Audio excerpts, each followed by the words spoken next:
ผมอยากจะพูดอะไรบางอย่าง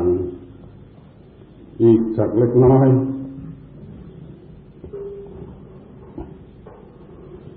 เพื่อให้เข้าใจ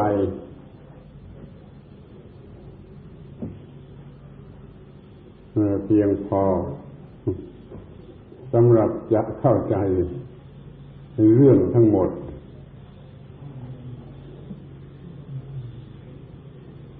ซึ่งเห็นว่านี่เป็นเรื่องสำคัญ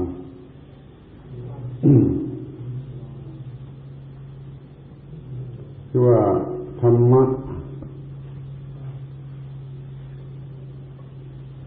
นั่นมันไม่มีเรื่องอื่น นอกจากเรื่องความดับทุกข์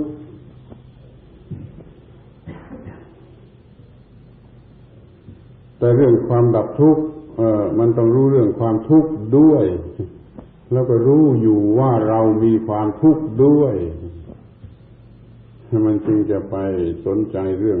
ความดับทุกข์ได้ ถ้าคนคนนั้นมันไม่รู้จักความทุกข์และไม่รู้สึกตัวว่ามีความทุกข์แล้วมันจะไปศึกษาพุทธศาสนามันก็คือคนบ้านั่นเองขอช่วยจำไปด้วยมันไม่มีความทุกข์ไม่รู้สึกว่าเป็นทุกข์แล้วมันจะไปศึกษาพุทธศาสนาอย่างนี้มันไม่มีเหตุผลแต่ว่าเขาอาจจะพูดว่าศึกษาเป็นความรู้เอาความรู้นั่นไปหากินโดยการสอนเป็นครูสอนเป็นนกแก้วนกขุนทองไปมันโดยไม่มีการปฏิบัติก็ได้เหมือนกัน แต่ถ้าทำอย่างนั้นมันไม่ใช่พุทธศาสนามันไม่ใช่พุทธศาสนาถ้าทำอย่างนั้นมันไม่ใช่พุทธศาสนามันเป็นวิชาในทั่วๆไปแปลกๆคนก็อยากรู้แล้วเราไปสอนให้เราคิดค่าสอนขอให้ถือเป็นหลักอย่างนี้ก่อนว่าพุทธศาสนาต้องเป็นเรื่องดับทุกข์ อย่างที่พระพุทธเจ้าเองท่านก็ตรัสว่าตถาคตพูดแต่เรื่องความทุกข์แต่เรื่องความดับทุกข์เท่านั้น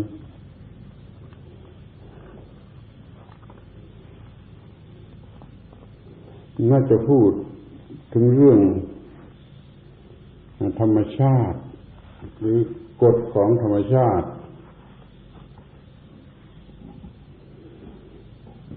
มันก็เนื่องกันอยู่กับเรื่องการดับทุกข์นั่นเองหน้าที่ตามกฎของธรรมชาตินั้นมันมีมากแต่ที่มันเป็นพุทธศาสนานั้นมันต้องเป็นหน้าที่ในการดับทุกข์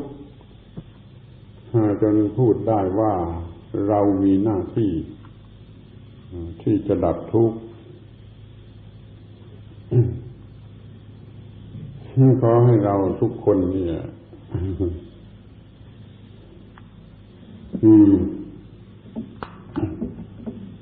มีปัญหาอย่างนี้คือมีปัญหาที่ถูกต้องกับเรื่องที่จะศึกษาเรื่องดับทุกข์ก็ต้องมีปัญหาเรื่องความทุกข์ นี่เป็นข้อแรก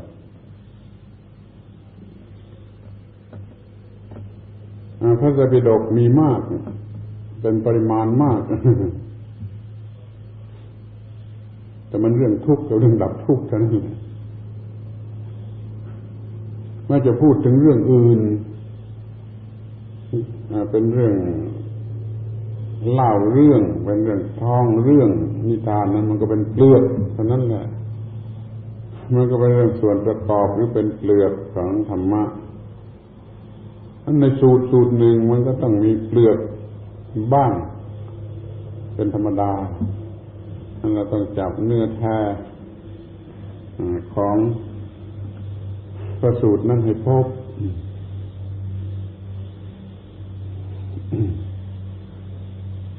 นั่นขอให้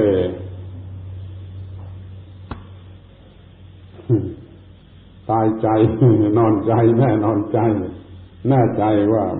เราจะพูดกันแต่เรื่องความดับทุกข์น่าจะพูดเรื่องความทุกข์ก็เพื่อความดับทุกข์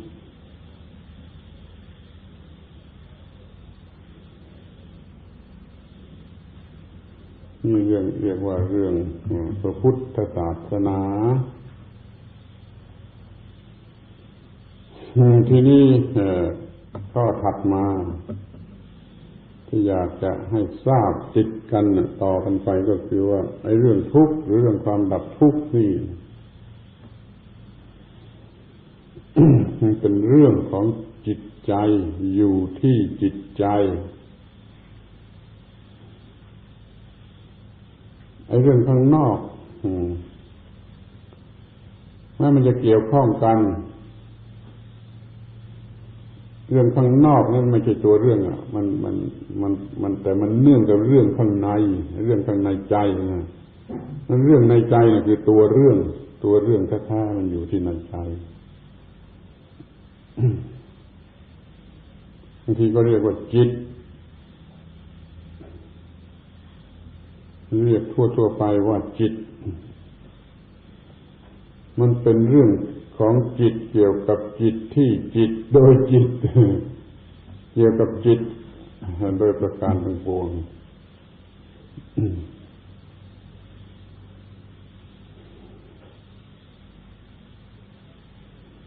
ที่มันเป็นธรรมะแท้เป็นธรรมะสมบูรณ์นั้นมันจะต้องไปถึงเรื่องของจิตต้องเป็นเรื่องของจิตถ้ายังเป็นเรื่องของวัตถุแล้วก็ยังไม่ใช่เรื่องธรรมะให้เรื่องของวัตถุนี่มันเป็นอุปกรณ์ประกอบอยู่กับเรื่องของจิตตัวเรื่องแท้ๆมันอยู่กับจิต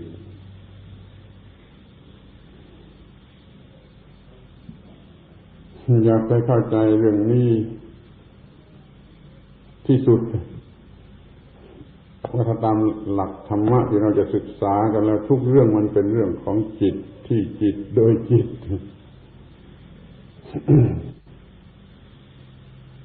บาลีแท้ๆในนิเทศ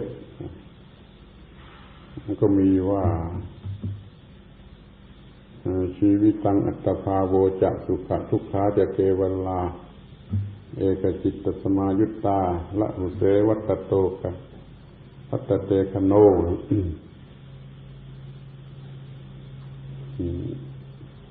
พระพุทธโฆษาจารย์เอามาใส่ไว้ในคัมภีร์วิสุทธิมรรคก็แบบเรียนนักธรรมเอามาจากคัมภีร์วิสุทธิมรรคเห็นบอกที่มาว่ามาจากคัมภีร์วิสุทธิมรรคที่จริงมันเป็นเรื่องในบาลีมหานิเทศเรียกได้ว่าเป็นหลักธรรมะในชั้นบาลีนะในชั้นบาลีซึ่งเขาถือกันว่าเป็นพุทธภาษิตด้วยเหมือนกันหรือว่าพระพุทธเจ้ารับรองขอให้เราเพ่งเล็งไปยังสิ่งที่เรียกว่าจิตตามพระบาลีนั่นก็ว่าไอ้ชีวิตที่เรียกว่าชีวิตก็อยู่ที่จิตไม่อยู่ที่ร่างกายในร่างกายนี่เมื่อพูดอย่างภาษาคนธรรมดาพูดหรือว่าดูกันที่ข้างนอกชีวิตที่ยังเป็นอยู่ที่ร่างกายนี่คือเป็นภาษาวัตถุภาษาจิตวิทยาภาษาวิทยาศาสตร์เขาก็เอาที่วัตถุ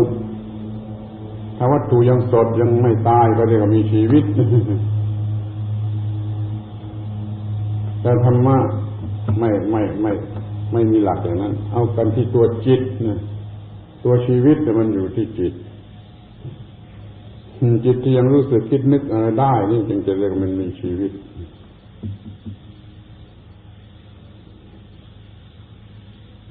มันพูดว่าเมื่อชีวิตอยู่ก็คือจิตยังทำงานได้ ที่อัตภาพอัตภาโวจะชีวิตังอัตภาโวจะสุขะทุกขาจะเกวลา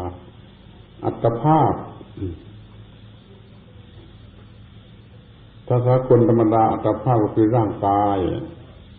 ที่เนื่องอยู่ในชีวิตทางร่างกายนี่เรียกว่าอัตภาพเป็นคนนี้มีร่างกายอย่างนี้นั่นแหละเขามีอัตภาพอย่างนี้แต่ภาษาธรรมะไม่เอาที่นั่นเอาที่จิตจิตปรุงแต่งกันขึ้นมีลักษณะอย่างไรในเรื่องหนึ่งจิตที่มีลักษณะอย่างนั้นจะเรียกว่าอัตภาพแล้วก็อยู่ในกายที่เป็นเปลือกข้างนอกอัตภาพอยู่ที่รูปแบบของจิตแบบหนึ่งแบบใดก็ได้หลังจากที่มันปรุงแต่งลงไปถึงที่สุดในกรณีหนึ่งนะ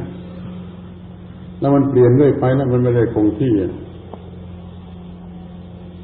ดังนั้นเราจึงมีอัตภาพ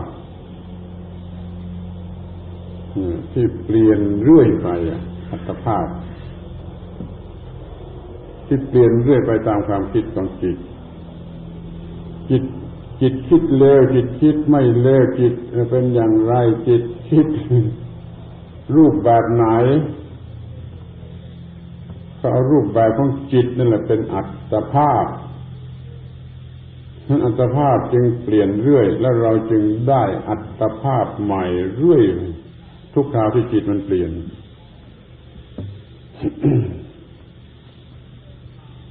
วันหนึ่งเราได้อัตภาพหลายแบบหลายอัตภาพตามชนิดของมันเลยแต่ถ้าเราเอาข้างนอกเป็นเกณฑ์เรามีอัตภาพเดียวเรามีรูปร่างอย่างคนมีอัตภาพอย่างนี้จนจะกว่าจะเข้าโลงนี่มันอัตภาพเดียวอย่างนี้ก็เป็นเรื่องทางกายหรือทางวัตถุแต่ถ้าทางธรรมะ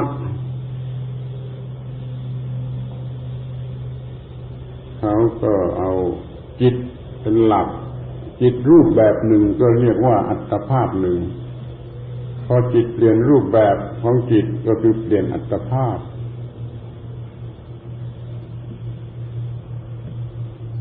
เราก็มีการเกิดใหม่หรือเปลี่ยนใหม่แห่งอัตภาพอยู่เรื่อย ถ้าเราคิดดีแล้วก็มีอัตภาพดีคิดชั่วมีอัตภาพชั่วถ้าเราคิดอย่างสัตว์เดรัจฉานเราก็มีอัตภาพเป็นสัตว์เดรัจฉานนั่นอยู่ข้างในไม่ใช่รูปร่างข้างนอกคำว่าอัตภาพนี่จึงเป็นสิ่งที่เราได้ใหม่อยู่เสมอทุกครั้งที่จิตมันเปลี่ยนไปตามการปรุงแต่งนี่คือคำที่ฟังยากเข้าใจยากเรียนยากในพระบาลีว่าในอัตภาพตามที่ได้แล้วอย่างไรหมายความว่าอัตภาพนั่นก็คือรูปแบบแห่งจิตใจที่กำลังอยู่ในร่างกายนี้ในขณะหนึ่งในรูปแบบร่างกายนี้ไม่เปลี่ยนแต่ข้างในเปลี่ยนก็เรียกว่าได้อัตภาพใหม่นั่นเราจึงต้องรู้ว่าเราพูดภาษาธรรมะแล้วก็มันอัตภาพอยู่มีรูปแบบอยู่ข้างในถ้าเราพูดภาษาคนก็มันเอาที่ร่างกายภายนอกนี่เรื่องภาษาธรรมภาษาคนซึ่งไม่ค่อยจะสนใจกันมาก่อนทำให้เข้าใจธรรมะไม่ได้นี่ก็เป็นเรื่องที่อยากจะให้เข้าใจกันไว้ ทีนี้คำที่สามสุขะทุกขะสุขะทุกขันจะเกวลาชีวิตังอัตภาโวจะสุขะทุกขันจะเกวลา ความสุขก็ดีความทุกข์ก็ดีก็อยู่ที่จิตที่รู้สึกเป็นสุขหรือเป็นทุกข์ไม่ใช่เอาที่ความรู้สึกร่างกายที่ร่างกายข้างนอกหรือลึกเข้าไปอีกเป็นระบบประสาทนี่ก็ไม่ใช่เจ้าที่ความรู้สึกของจิต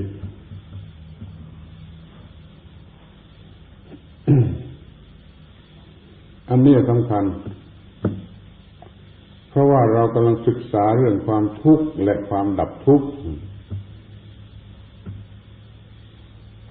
ตัวจริงของจริงมีความทุกข์กับความไม่มีทุกข์ไอ้สุขนี่เป็นเรื่องสมมติเป็นคำพูดสมมติว่าเมื่อไม่มีทุกข์ก็เรียกว่าสุขหรือถ้าไม่ฉะนั้นก็ความสุขก็เป็นของเลวมากหลอกลวงมากเช่นความอร่อยรู้สึกสบายนี่เรียกเป็นความสุข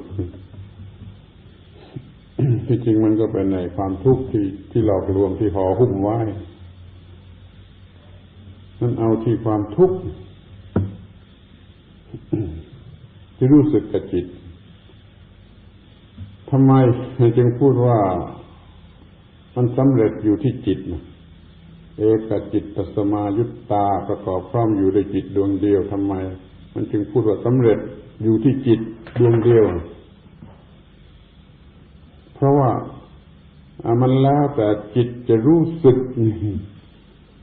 แล้วแต่จิตจะรู้สึกถ้าจิตรู้สึกก็เป็นทุกข์มันก็เป็นทุกข์ถ้าจิตรู้สึกว่าไม่ทุกข์มันก็ไม่ทุกข์หรือจะเรียกว่าสมมติเรียกว่าสุขก็เรียกว่าความสุขจิตมันรู้สึกเป็นสุข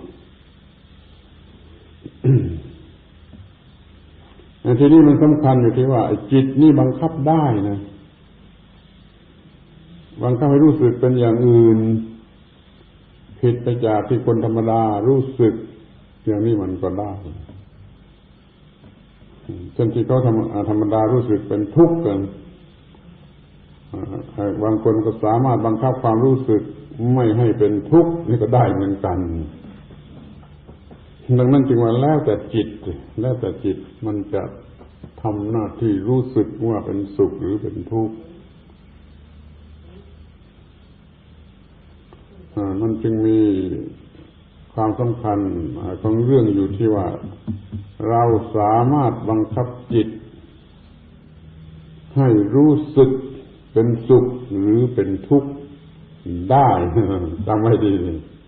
เนี่ยมันมีประโยชน์ตรงนี้คือเราสามารถบังคับจิตให้รู้สึกเป็นสุขหรือเป็นทุกข์ได้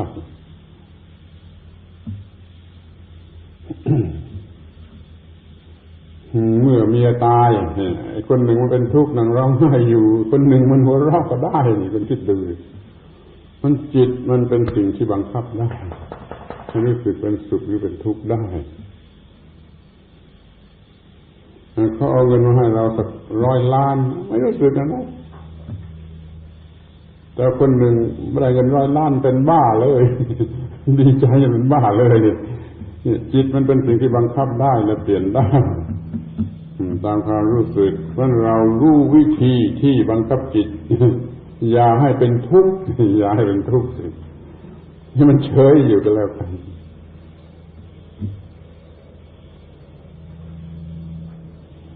นี่เขาเป็นธรรมะเขาเอาเงินมาให้เรา100 ล้านมันไม่มีประโยชน์อะไรแม้แต่เท่าปีกลิ้นเท่าขี้ลิ้นมันจะทำให้เราเป็นสุขไม่ได้เงิน100 ล้านเพราะว่าในความสุขนั่นมันอยู่ที่ไม่รู้สึกว่ามีอะไรเป็นของเรานู่นเมื่อเราไม่ยึดถือไม่รู้สึกไม่โง่ว่าอะไรเป็นของเราเมื่อนั้นเราจะเป็นความสุข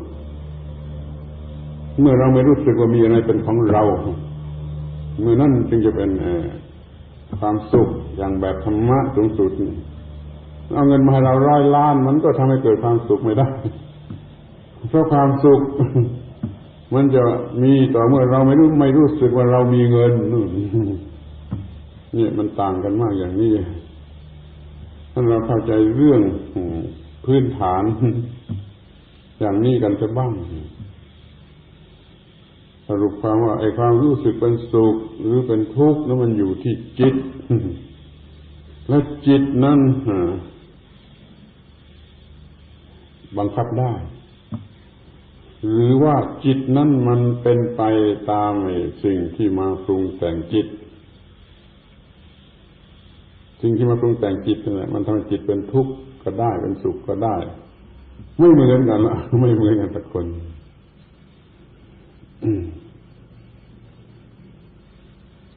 เรื่องที่ผมยังจำได้อยู่ไอ้ลูกหลานเขาไปอยู่ที่เมืองอื่นที่ชุมพรแล้วก็มันไม่สบายแล้วก็โทรเลขมาบอกทางนี้ว่าไอ้เด็กคนนั้นน่ะหายแล้วทีนี้เจ้าหน้าที่ไปรษณีย์มันเขียนเป็นตายแล้วตัวหอมันเขียนเป็นตัวต่อไอ้ทางนี้มันเกือบจะตายกันหมดทั้งบ้านนี่มันเป็นทุกข์ขนาดนั้นทั้งที่มันไม่ได้ตายเพราะมันไม่ได้ขึ้นอยู่กับความจริงของเรื่องว่ามันขึ้นอยู่กับสิ่งที่เข้าไปถึงจิตอย่างไรเข้าไปทำให้จิตรู้สึกอย่างไรพอทีวันหลังเขาบอกมาว่ามันหายแล้วส่งข่าวมาทางแน่นอนมันหายแล้วไอ้คนเหล่านี้มันก็ไม่มีความทุกข์มารู้ว่ามันไม่ได้ตายมันหายแล้วจิตมันเปลี่ยนไปได้ตามเหตุตามปัจจัยไอ้ข่าวที่บอกมาว่าตายแล้วทั้งที่เป็นข่าวไม่จริงแต่ก็มันทำจิตให้เป็นทุกข์เพื่อตายเลยข่าวไม่จริงอันนี้จิตมันไปตามเหตุปัจจัยที่ปรุงแต่งทั้งหมดนี้มันพิสูจน์ให้เราเห็นได้ว่าไอ้จิตนี่มันบังคับได้เปลี่ยนได้เพราะมันไปตามเหตุตามปัจจัยเราศึกษารู้ให้ดี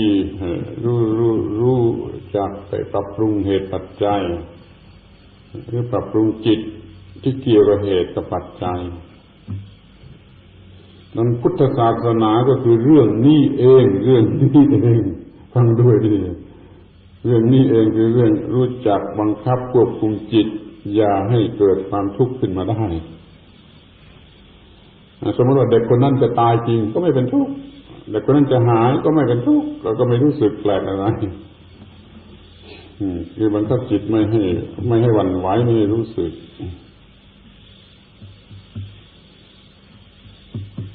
เมื่อความเจ็บไข้เกิดขึ้นคนธรรมดาก็เป็นทุกข์นะแต่พระอรหันต์ไม่เป็นทุกข์เพราะความเจ็บไข้หมายถึงความที่รู้สึกเป็นทุกข์ไอ้ความเจ็บปวดทางร่างกายนั้นมันก็มีแต่ถึงมีมันก็ไม่เคยรู้สึกแต่มันรู้สึกน้อยมากไอ้ร่างกายที่เราเจ็บไข้เนี่ยมันก็มีเจ็บปวดถ้าว่าปวดที่กายที่เนื้อนะนั่นมันส่วนน้อยไอ้ความทุกข์มันเกิดมาจากการที่ยึดเอาสำคัญเอาว่าไอ้ร่างกายนี้ของเราเป็นที่ตั้งแห่งชีวิตมันจะตายชีวิตจะตายกูจะตายไอ้ความรู้สึกที่เป็นทุกข์มันมาจากความคิดว่ากูจะตาย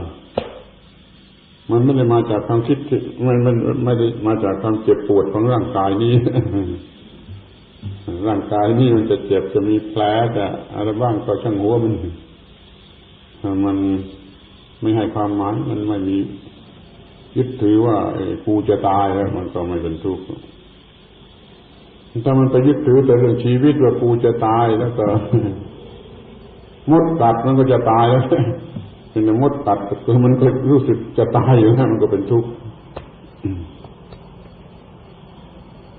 เพียงแต่น้ำขีดหน่อยหนึ่งมันก็เป็นลมแล้วไอ้คนแบบนี้เพราะมันให้ความหมายมากมันยึดถือมากมันถ้าเราสามารถบังคับจิตได้ก็จะไม่มีความทุกข์ในส่วนที่เรียกว่าความทุกข์นะในส่วนความเจ็บปวดที่รู้สึกบ้างตามธรรมดานี่มันก็รู้สึกบ้างเหมือนกันนะรู้สึกบ้างแต่ยังน้อยกว่าคนที่ไม่มีธรรมะแล้วมันจึงเจ็บนิดเดียว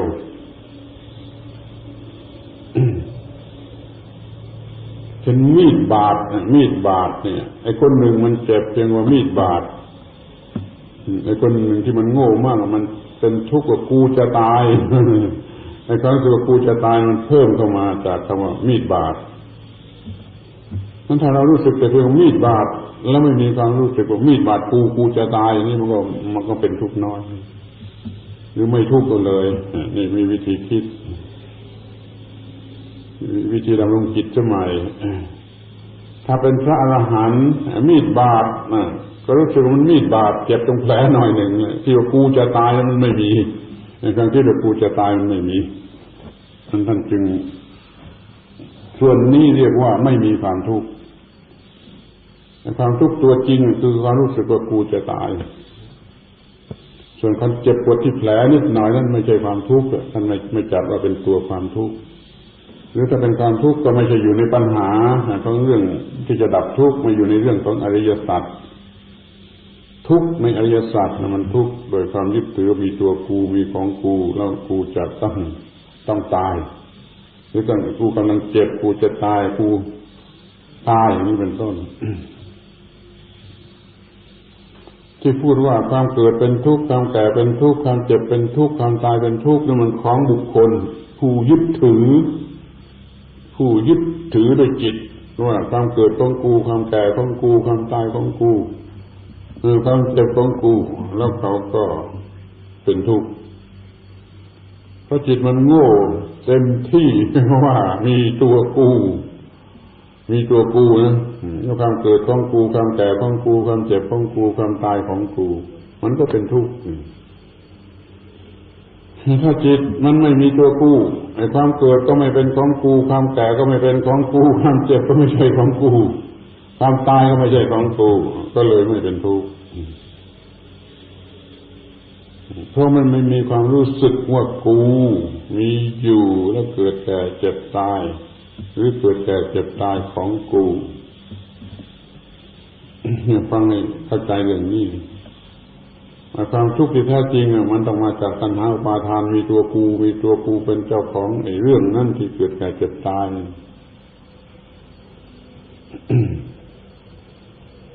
สวดมนต์ครึ่งเดียวกันอยู่บทหนึ่งระวังให้มากนะเสียหายมากสวดมนต์ครึ่งเดียว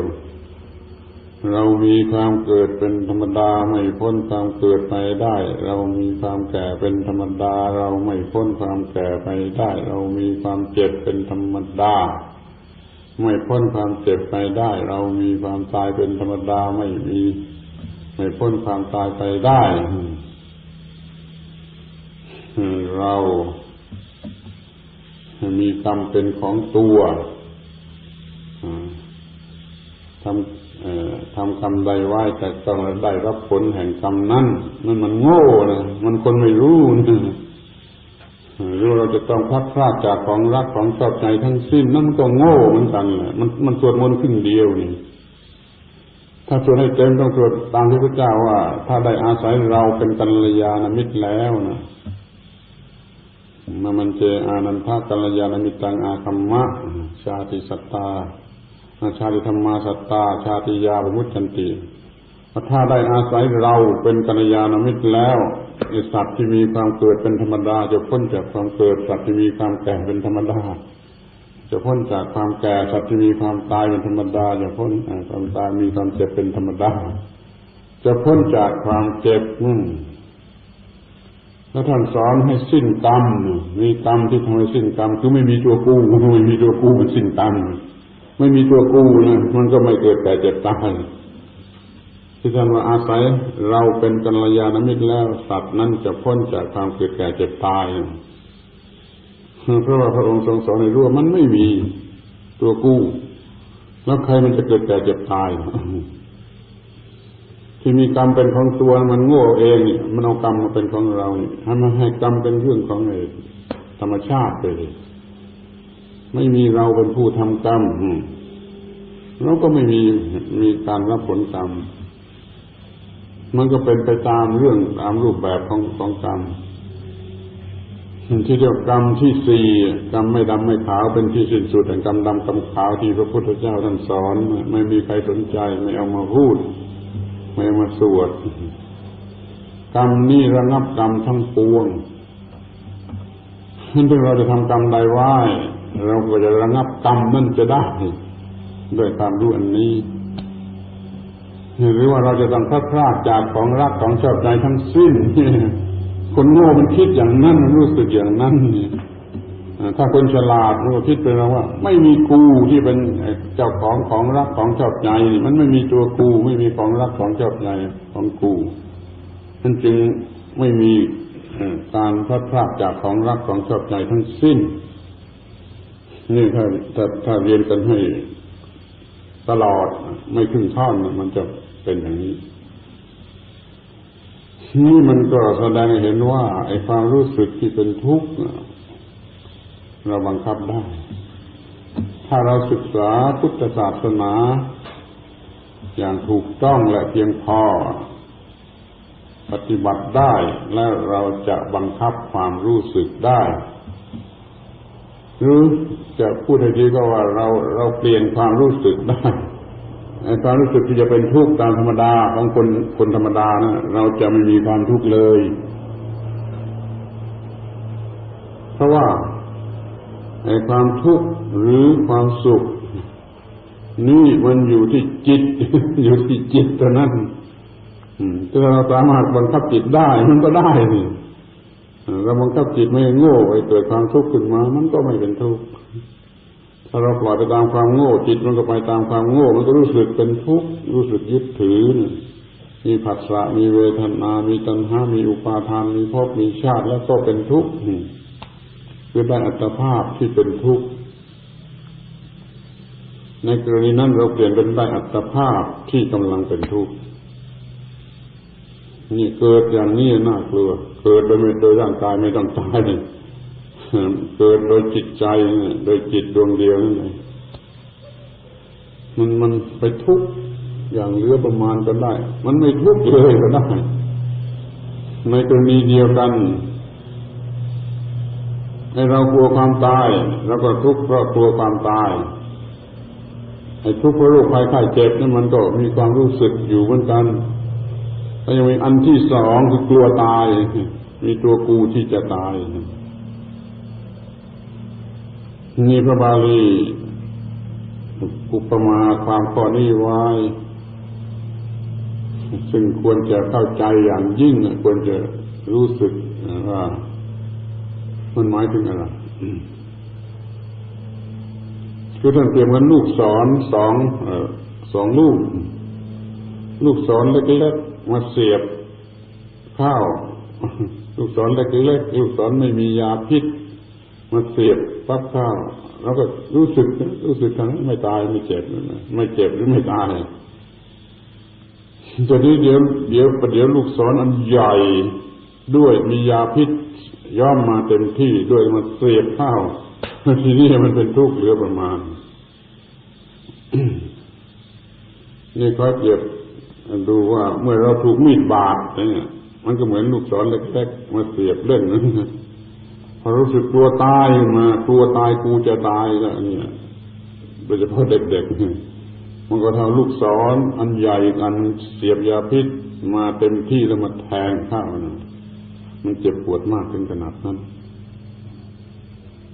ถ้ารู้สึกตามธรรมชาติมันก็ทำนั้นนะอาจจะบังคับจิตข่มความรู้สึกอันนั้นเสียก็ได้ไม่ต้องรู้สึกซึ่งเป็นแบบโบราณเป็นไสยศาสตร์เขามีปัดคาถาอาคมมาปัดมาเป่าให้ความรู้สึกมันลดลงไปเพราะความเชื่อนี่มันก็ทำได้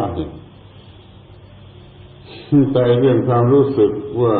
กูจะตายเนี่ยกูกลัวกูจะตายนี่มันทำไม่ได้โดยคาถาอาคมมันต้องรู้ความจริงข้อนั้นแล้วจิตใจมันเปลี่ยนแล้วมันเปลี่ยนไปถูกต้องตามความรู้ที่แท้จริงว่ามันไม่มีกูไหนจะตายล่ะ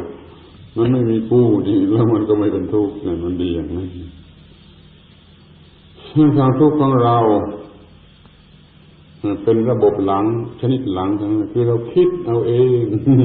ไม่ต้องมีเรื่องอะไรเราคิดขึ้นมาเองก็ยังได้เรื่องจริงไม่ได้เกิดแต่เราคิดขึ้นมาให้มีความทุกข์ก็ได้เราปรารภ อนาคตว่าเราจะไม่มีงานทำเราจะไม่มีเงินใช้ เราจะเจ็บไม่มีเงินค่ายาแล้วเราจะตาย เรื่องไม่ได้เกิดแต่เราคิดให้เป็นทุกข์ก็ได้แล้วเราถูกหลอกเราก็เป็นทุกข์ได้เราคิดอย่างโง่เขลาเราคิดนั่นคิดนี่จนเอามาทำให้ตัวเองเป็นทุกข์ได้เหมือนกันเช่นเดียวกับพวกคิดสร้างขึ้นมาในอากาศนะมันก็คิดไปได้ใหญ่โตเหมือนกันหลงไหลไปเลยไอ้พวกหนึ่งมันคิดสวนทางกันมันคิดไปในทางที่ว่ากูจะตายมันจะเกิดเหตุร้ายที่กูจะตายเพราะความรักชีวิตมันมากมันความระแวงว่ากูจะตายกูจะเสียหายกูจะขาดทุนกูจะลำบากเนี่ยมันรบกวนอยู่เสมอถ้ามันมีความรู้สึกว่าตัวกูตัวตนยืนอยู่เป็นหลักมันก็ปรารภตนนั่นถ้ามันจะคิดฝันให้เป็นสุขมันก็ปรารภตนกูจะได้กูจะมีกูจะกินจะใช้จะสนุกสนานจะอร่อยมันก็ไปเรื่องนึงแต่ถ้ามันเป็นไปในทางระแวงความทุกข์มันก็ต้องเป็นความรู้สึกที่เป็นทุกข์อย่างเรานั่งอยู่อย่างนี้พอมีอะไรดังปั้งขึ้นมาข้างหลังใครมันคิดถ้ามันคิดว่ากูจะได้เงินจากล้านบ้างแล้วส่วนมากมันคิดว่ากูจะตายทั้งนั้นเลยเพราะความระแวงอะไรมันมีอยู่แล้วเป็นทุนเดิมมีอะไรก็แก้ออกมาจากในป่าที่มืดเนี่ยมันคิดแต่ว่ามันจะมีเสือกัดหรือคนทำร้ายไม่มีความคิดว่าในนางเทพธิดาที่ไหนจะเอาแก้วมายื่นให้ล่ะจากเสียงก็แก้นั้นมันไม่มี เพราะว่าความยึดถือตัวกูความรักตัวกูความหวงแหนตัวกูมันมีอยู่เป็นเจ้าเรือนความคิดที่มันจะเป็นไปเองมันก็มีแต่ว่ากูจะตายนี่เรียกว่าไอ้ความสะดุ้งความหวาดเสียวความหวาดกลัวความพร้อมที่จะวิ่งหนีมีอยู่ตลอดเวลานั่นคือความทุกข์ความหวาดเสียวสัมภีอุตราสีสัมภีความสะดุ้งอุตราสีความหวาดเสียวปลายีความพร้อมที่จะวิ่งหนีมันมีพร้อมอยู่นี่เรียกว่าตัวกูความรู้สึกว่าตัวกูความรักตัวกูความหวงตัวกูความสงสัยความระแวงว่ากูจะตายมันก็มีอยู่ในนั้นมันก่อนผมบอกแล้วมันใช่ว่าถ้าคุณจะเรียนพุทธศาสนาคุณต้องเรียนจากข้างในไม่ใช่เรียนจากหนังสือคำพูดของคนอื่นคุณต้องเรียนจากข้างในคุณต้องรู้จักสิ่งเหล่านี้ดีอย่างที่ว่ามาแล้วนี่ความรู้สึกว่าตัวเราว่าของเรามีจึงจะเป็นทุกข์ความรู้สึกว่าของเราไม่มีก็ไม่เป็นทุกข์เช่นเราเห็นเด็กคนหนึ่งมานอนตายอยู่ข้างทางที่เราเดินไปแล้วก็ไม่ได้เป็นทุกข์อะไรล่ะเพราะว่าเด็กนั้นมันเราไม่ได้คิดว่าลูกของเราแต่ถ้ามันลูกของเรามานอนตายอยู่เราก็เหลือทน ทีนี้ถ้ามันเป็นลูกของเราจริงๆลูกของเราจริงๆแต่เราไม่รู้โดยเหตุใดก็ตามเราไม่รู้ก็ไปเสียไกลให้เอาไปเสียแต่ก่อนแล้วเด็กคนนั้นจึงเป็นลูกของเราจริงมานอนตายอยู่ตรงนี้เราเดินผ่านไปก็ไม่เป็นทุกข์เหมือนกันมันไม่ได้อยู่ที่ว่านั่นจริงอย่างไรมันอยู่ที่ว่าเรายึดถือหรือไม่นะพอเราไปยึดถือว่ากูมีลูกของกูมาตายอยู่ตรงนี้มันก็เป็นทุกข์เพราะว่าลูกมันคล้ายกันเด็กมันคล้ายกันเราเข้าใจว่าลูกของเราก็เป็นทุกข์พอรู้ตอนหลังนี่ไม่ใช่ลูกของเราเพียงแต่มันคล้ายกันมันก็ไม่เป็นทุกข์เหมือนกันนั้นศึกษาเรื่องตัวกูหรือตัวตนของกูหรือของตนซึ่งเป็นเจ้าเรือนเป็นตัวมารร้ายเป็นตัวการอะไรที่มีอยู่ในจิตใจ คอยทุกคนคอยระวังเฝ้าดูให้รู้จักสิ่งนี้ความยึดถือว่าตัวกูเป็นความรู้สึกเขลาโง่หลงแล้วเป็นมานานแล้วซ้ำซากแล้วเข้มข้นเป็นความรู้สึกที่เข้มข้นกว่าความรู้สึกใดๆการรู้สึกว่าตัวกู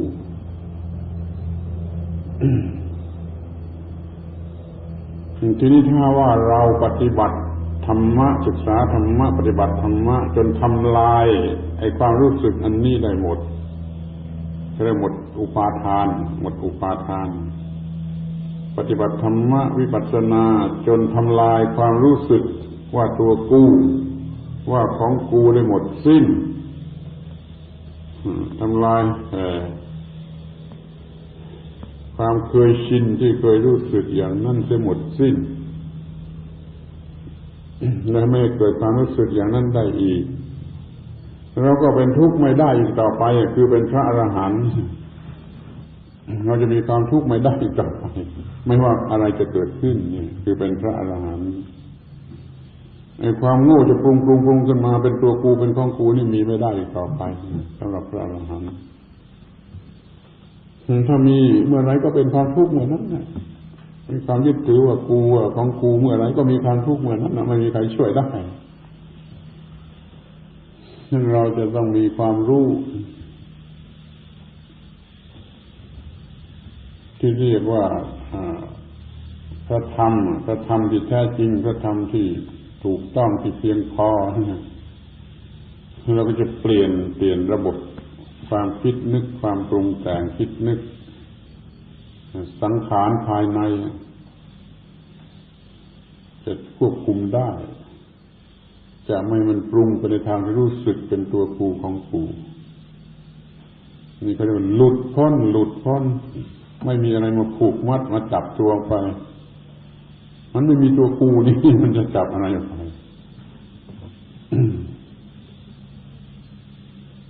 นี่พูดมาตั้งยืดยาวนี่ก็ประสงค์นิดเดียวแหละให้รู้ไอ้ความสุขหรือความทุกข์มันขึ้นอยู่กับจิตดวงจิตนั่นดวงนะแล้วแต่มันจะปรุงเป็นอะไรเป็นสุขก็ได้เป็นทุกข์ก็ได้ไม่สุขไม่ทุกข์ก็ได้นี่เรามาศึกษาวิชา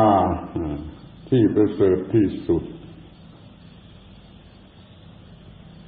ที่จะทำให้จิตเป็นทุกข์ไม่ได้ปรุงแต่งไปในทางความเป็นทุกข์ไม่ได้อย่างนี้ก็เรียกว่าภาวนา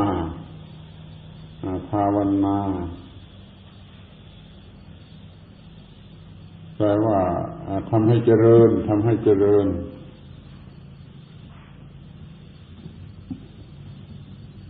นับตั้งแต่เพาะปลูกรดน้ำพรวนดินบำรุงส่งเสริมรักษาเหมือนกับเราปลูกต้นไม้ให้มันเจริญงอกงามขึ้นมาอย่างนี้ให้เจริญภาวนาพูดว่าคำว่าเจริญก็คือภาวนาคำว่าภาวนาคือเจริญแล้วก็เจริญความรู้เจริญความรู้การกระทำการปฏิบัติและการกระทำให้มันดีขึ้นสูงขึ้น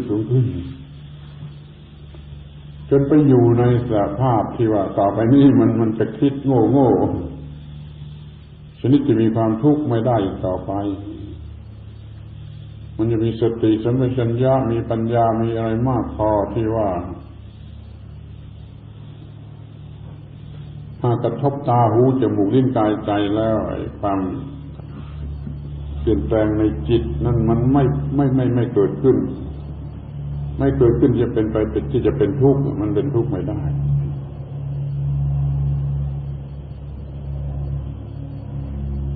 ถ้าจะพูดเดี๋ยวมันก็จะว่าเกินเชื่อซึ่งเขาก็ยึดเป็นหลักกันอยู่เช่นว่าพระอรหันต์เป็นพระอรหันต์นี้ไม่สะดุ้งไม่หวาดเสียวไม่วิ่งหนีอย่างนี้เราอาจจะไม่เชื่อก็ได้ เพราะว่าคนธรรมดามันยังสะดุ้งยังหวาดเสียวยังวิ่งหนีนี่ใครเอาปืนแอบไปยิงข้างหลังพระอรหันต์ท่านไม่สะดุ้งท่านไม่หวาดเสียวท่านไม่วิ่งหนีแต่ถ้าเรามันไม่ได้ถ้าใครเอาปืนมายิงข้างหลังโอ้สะดุ้งไปตามเสียงปืน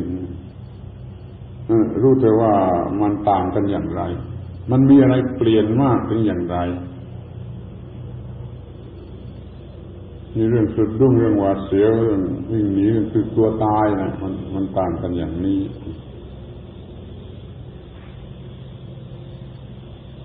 อยากจะเล่าเรื่องโบราณ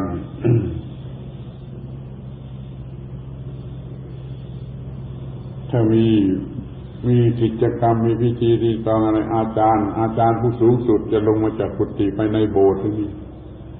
มีคนเอาปืนมายิงข้างหลังแอบยิงข้างหลัง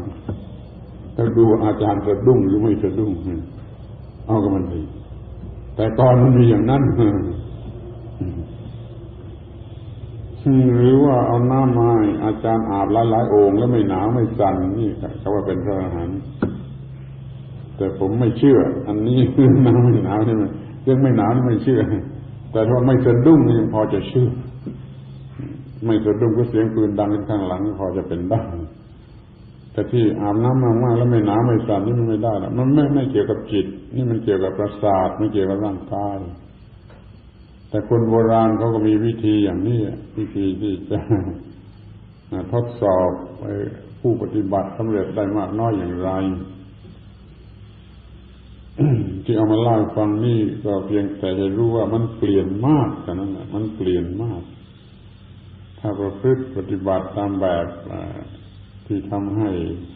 ไม่มีกิเลสตัณหาอุปาทานแล้วมันเปลี่ยนมากขนาดนี้ในจิตใจมันเปลี่ยนไม่มีความคิดนึกความรู้สึกความเคยชินที่เป็นตัวตนเรามันมีความเคยชินมากจนนิดหนึ่งก็เป็นนิดหนึ่งก็เป็นเพราะมันชินมากเขาเรียกว่าอนุสัยความเคยชินพอเรารักทีหนึ่งแล้วก็มีความเคยชินสำหรับจะรักเนี่ยเก็บไว้หน่วยหนึ่งพอเราโกรธทีหนึ่งแล้วก็มีความเคยชินจะเป็นนิสัยเนี่ยมีความเคยชินเนี่ยเก็บไว้หน่วยหนึ่งเราโง่เราสะเพร่าเราอวดดีแล้วก็ครั้งหนึ่งมันก็มีความเคยชินที่จะเป็นอย่างนั้นเก็บไว้หน่วยหนึ่งสมมุติเรียกว่าหน่วยหนึ่งเราเคยรักเคยโลภเคยมากี่สิบครั้งกี่ร้อยครั้งนะตั้งแต่เกิดมาเราจะมีความเคยชินที่จะรักมากมันจึงเร็วมากที่จะโกรธก็เหมือนกันมันมีความเคยชินมากที่จะโง่จะสะเพร่าจะพลุ้งพลั้งนี่ก็เหมือนกันมันมีมากเพราะเราจึงทำอะไรเราจึงไม่อาจจะห้ามความรักไม่อาจจะห้ามความโกรธความกลัวอะไรให้ทันเวลาได้เพราะมันมีความชินมากเหลือเกินแต่ที่เรามาศึกษาธรรมะรู้ธรรมะปฏิบัติธรรมะปฏิบัติอยู่ทุกวันมันล้างความเคยชินนั้นให้ลดลงแล้วมันก็หมดได้หรือเอาเป็นว่าต่อไปนี้เราควบคุมได้สิ่งที่น่ารักมาให้รักเราไม่รักมันจะลดความเคยชินที่จะรักลงไปเหมือนกันอะไรมาให้รักไม่รักอะไรมาให้รักไม่รักอย่างนี้มันจะลดความเคยชินที่จะรักเร็วๆลดลงหรือว่ามาให้โกรธไม่โกรธได้มันก็ลดความเคยชินที่จะโกรธลงลดลงนี่ก็เป็นการดีเป็นการช่วยสนับสนุนธรรมะที่เราจะประพฤติปฏิบัติเพื่อเลิกล้างในความเคยชินเหล่านั้นเสียภายในเราก็เจริญวิปัสสนาเพื่อเลิกล้างในความเคยชินอันนั้นอยู่เป็นประจำแล้วภายนอกนี่เราคอยระวังโดยสตินี่ควบคุมไว้ได้นี่มันก็ช่วยส่งเสริมกัน นั้นชีวิตของเราก็ลดความเคยชินที่จะรักก็ดีที่จะโกรธก็ดีจะเกลียดก็ดีจะกลัวก็ดีจะโง่ก็ดีลดลงจนกระทั่งว่าเราจะไม่รักไม่โกรธไม่เกลียดไม่กลัวหรือว่าใครจะเอาปืนแอบมายิงข้างหลังมันก็ไม่สะดุ้งว่าอย่างนี้แต่นี่จะจริงเท็จเท่าไรนะผมไม่รับรองนะแต่ว่าเขามีหลักที่เขาจะทดสอบกันอย่างนั้นแต่ถ้ามันเป็นเรื่องของระบบประสาทล้วนๆมันก็เป็นไปไม่ได้ที่ว่านี่มันเป็นเรื่องของจิตเป็นเรื่องของจิตที่ลึกไปกว่าระบบประสาทถ้าระบบประสาทนี่มันก็ยังคงอยู่ตามธรรมชาติท่านเอาเข็มไปแทงเข้ามันก็สะดุ้งโดยระบบประสาทไม่ใช่โดยจิตไปเหยียบถ่านไฟเข้ามันก็กระโดดหลุมขึ้นมาโดยระบบประสาทไม่ใช่โดยระบบจิตแต่ว่ามันก็ไม่กลัวแล้วมันก็ไม่รู้สึกว่ากูเจ็บกูจะตายมันไม่มี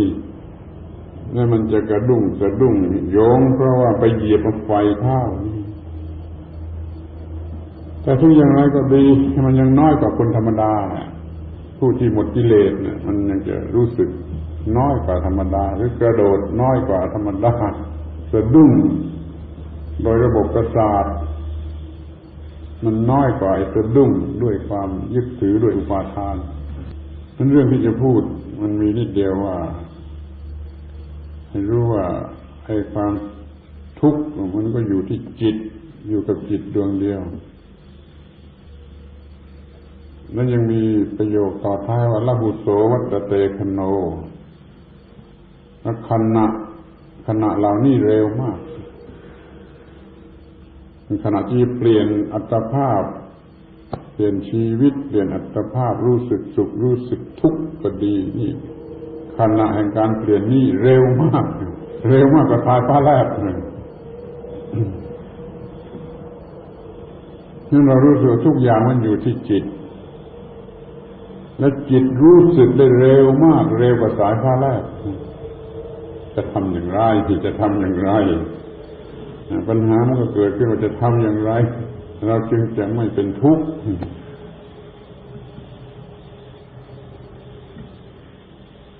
ตอนนี้จะต้องบอกว่าคุณคิดเอาเองไปคิดเอาเองจะคิดได้แล้วใช้ได้นะถึงเมื่อคุณจะคิดเอาเองถ้ามันไม่เป็นทุกข์ได้ก็ใช้ได้นั่นให้โอกาสถึงว่าไปคิดเอาเองหรือไม่ต้องเชื่อพระพุทธเจ้าพระพุทธเจ้าก็ไม่ได้ผูกขาดไปคิดเอาเองก็ได้เอาสิถ้ามันดับทุกข์ได้ก็ใช้ได้เป็นพระพุทธเจ้าขึ้นมาอีกองค์นึงนะมันอย่าหวังแต่ที่จะฟังจะจดจะท่องจะอะไรไปตะพึดนี่เหลือไว้ไปคิดเอาเองบ้างก็จะเข้าใจได้เร็วขึ้นแล้วมากอย่างที่เราคิดเอาเองมันจะตรงกับที่พระพุทธเจ้าได้พูดไว้ได้ตรัสไว้เมื่อถ้ามันเก่งจริงมันอาจจะคิดได้หมดก็ได้ถ้าเราคอยสังเกตดูว่ามันเป็นอย่างไรถ้าเราเป็นนักเลงจิตใจแล้วก็คอยดูจิตใจภายในอยู่เรื่อยเหมือนที่เราพูดกันวันแรกการบวชเป็นบรรพชิตมาอยู่จำพรรษาก็ให้มองดูข้างในแต่พืชเฝ้าดูข้างในแต่พืชไม่ดูโลกข้างนอกแต่ดูโลกข้างในขอให้ทำอย่างนี้แล้วมันก็จะง่ายขึ้นที่จะเข้าใจธรรมะของพระพุทธเจ้าพยายามเป็นผู้คิดเอาเองให้มากเพราะไม่ต้องเชื่อตามใครเอาตามความรู้สึกที่มันได้ปรากฏขึ้นแล้วข้างในจริงๆไม่ต้องไปเอาในหนังสือมาแต่จะสังเกตให้ดีที่สุดไม่เดา ไม่ใช่การเดาแต่ว่าดูให้ดีที่สุดให้เห็นให้จริงที่สุดแล้วก็เอานั่นมาเป็นหลักเพราะคิดอย่างนี้จึงเป็นอย่างนี้เพราะคิดอย่างนี้จึงเป็นอย่างนี้เพราะคิดอย่างนี้จึงเป็นอย่างนี้มันกี่แบบกี่อย่างก็มองให้เห็นเพราะคิดอย่างนี้จึงรักเพราะคิดอย่างนี้จึงเกลียดเพราะคิดอย่างนี้จึงกลัวหรือเพราะความรู้สึกอย่างนี้เกิดขึ้นจึงรักเพราะความรู้สึกอย่างนี้เกิดขึ้นจึงเกลียดความรู้สึกอย่างนี้เกิดขึ้นจึงกลัว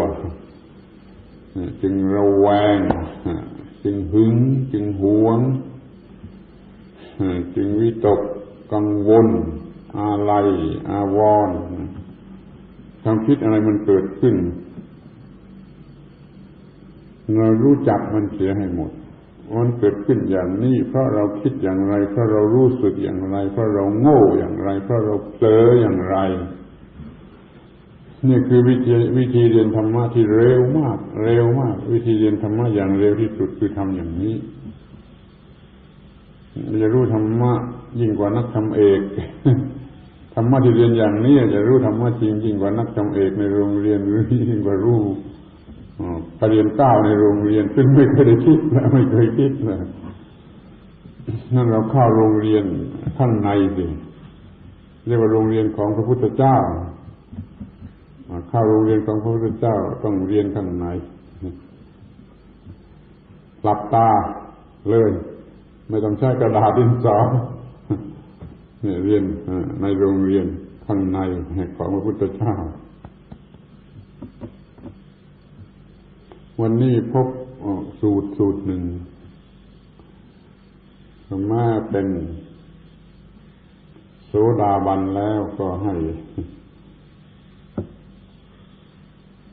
กลางวันให้อยู่กับวิเวกกลางคืนให้อยู่กับปฏิสันลานะกลางวันอยู่กับวิเวกกายวิเวกการเกี่ยวข้องกับโลกภายนอกวิเวกกลางคืนจะอยู่กับปฏิสันลานะคือจิตไม่ไปเที่ยวนึกเรื่องนั้นไม่ไปเที่ยวนึกเรื่องนี้จิตอยู่กับจิตอยู่กับสิ่งที่กำลังเกี่ยวข้องอยู่กับจิตนี่คือพระโสดาบันหรืออริยบุคคลที่ไม่ประมาทพระโสดาบันไหนไม่ทำอย่างนี้เท่านั้นเรียกว่าเป็นพระโสดาบันที่ประมาทมันจะเลยจะสูงขึ้นไปอีกไม่ได้นี่แม้เป็นพระโสดาบันแล้วท่านยังกล่าวอย่างนี้ว่ามันจะต้องไปเสพคบกับวิเวกและหลีกเล่นปฏิสันลานะไปคบอยู่กับความสงัดความไม่มีอะไรรบกวนไม่มีอะไรเข้าไปกระทบกระแทกไปรบกวนได้ความวิเวกได้ความสงัดเพียงพอแล้วมันจะมีปราโมทย์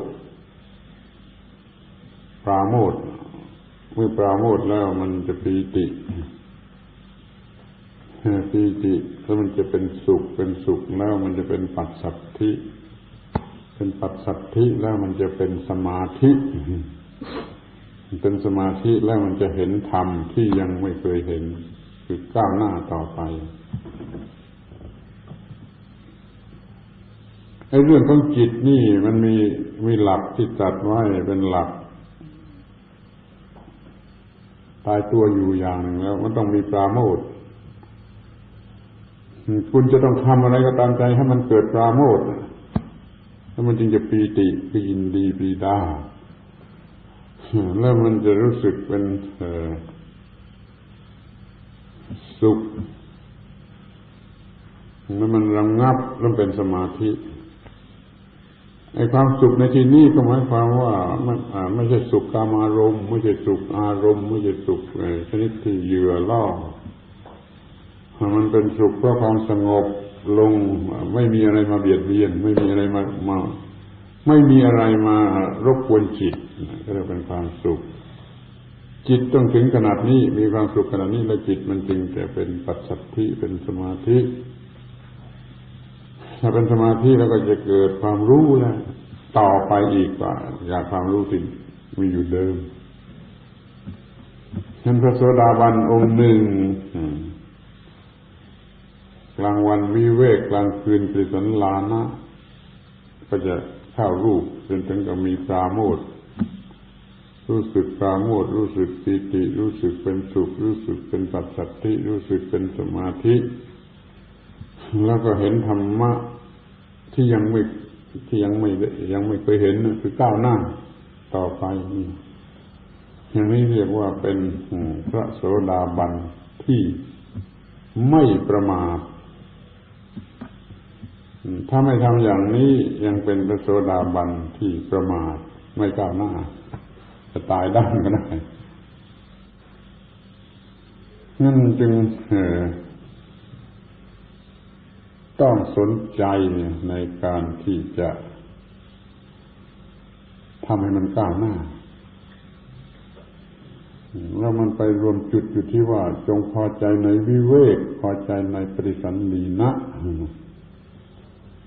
ที่เราพูดกันวันก่อนผมก็บอกแล้วว่าอยู่ด้วยความสงบสงัดคนเดียวองค์เดียวให้มากปิดหูปิดตาไม่รับอารมณ์ข้างนอกโดยจิตมันไม่ถูกอะไรรบกวนแล้วก็ทำให้วิเวกจิตวิเวกจิตไม่มีอะไรรบกวนนี่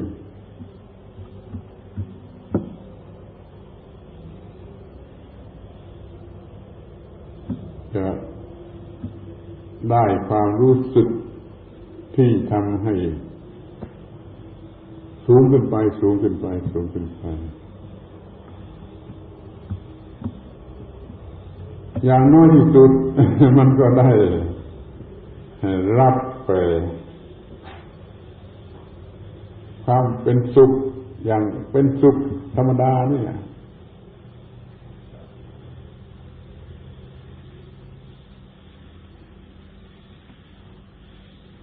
ความวิเวกมันเป็นในที่พักผ่อนของจิต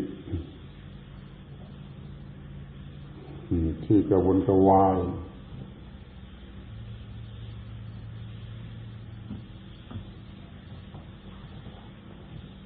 จิตของเราตามธรรมดาวันหนึ่งมันไม่เป็นสุข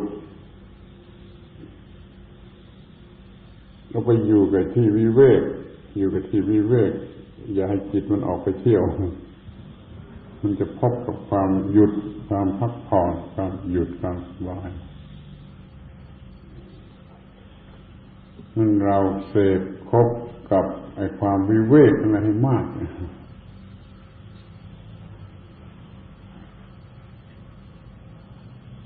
ผมบอก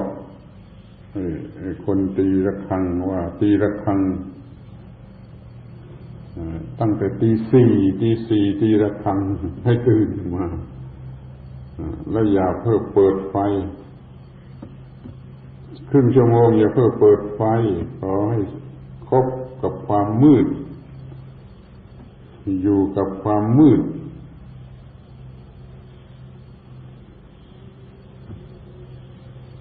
ที่เรียกว่าวิเวก นั่งสง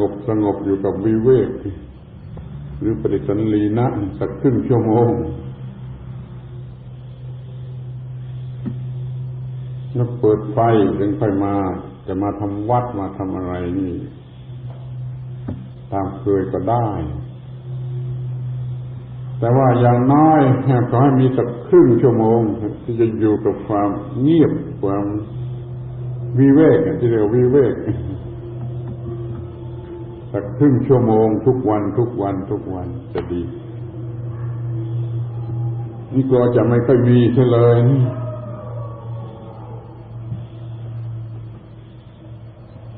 เวลาที่นั่งคนเดียวมืดเงียบไม่มีอะไรมารบกวนนี่จะได้ดูจิตในภายในสังเกตจิตในภายในหรือว่าจะทำลมหายใจให้ระงับให้เป็นสมาธิหรือเป็นอะไรก็ได้แล้วเราจะชอบขอให้มันมีจริงๆบ้าง นี่มันต่อกันกับเรื่องวันก่อนที่ว่าให้มันกำหนดอยู่ข้างในเที่ยวอยู่ข้างในเข้าโรงเรียนข้างในแล้วเราก็จะรู้เรื่องธรรมชาติของจิตดีจะรู้จักธรรมชาติของจิตดีขึ้นเพิ่มขึ้นอย่าลืมที่พูดแล้วก็อย่าลืมพูดแล้วมันไม่ได้พูดอีกแล้วถ้าคุณลืมก็เลิกกันนะแล้วมันก็จับต้นชนปลายไม่ติดเขาให้ทำอย่างนี้แล้วก็ทำเพิ่มขึ้นตามที่ว่าเราจะพูดกันเพิ่มขึ้นในการที่มีสติควบคุมจิตรู้สึกอยู่แต่ในภายในให้มีทุกอิริยาบถจะตื่นนอนขึ้นมาจะล้างหน้าจะไปส้วมจะไปถามจะไปทำวัดสวดมนต์จะไปบิณฑบาตจิตใจอย่าไปใส่ใจเรื่องอื่นเรื่องอะไรนักไม่แปลกประหลาดไม่ทึ่งไม่สนใจในอะไรจิตดูจิตอยู่ข้างใน ทุกอิริยาบถแม้จะเดินไปบิณฑบาต